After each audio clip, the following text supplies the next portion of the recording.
This is the Lone Crater YouTube. We hope this video helps. You start by confirming your phone supports alternate cameras and that permissions are granted. This avoids access errors. Once done, open the camera app or a third-party app and select the camera list, front, rear, or external. If you're using an external lens or USB camera, mount it now and let the phone detect it.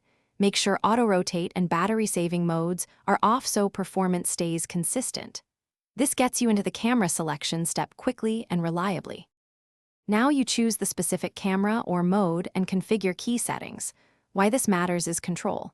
Exposure and ISO shape brightness and grain, shutter speed fixes motion blur, and white balance keeps colors accurate. Once selected, toggle RAW for editing latitude, enable stabilization if handheld, and set resolution to your delivery needs.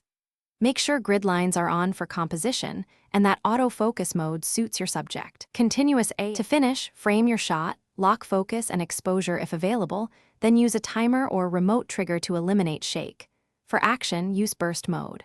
Once captured, review histogram and zoom to check sharpness. Reshoot with adjusted settings if needed.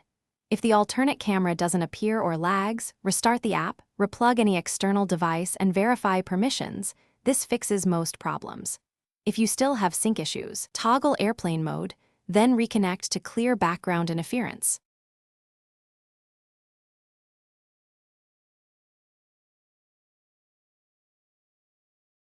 Thanks for watching.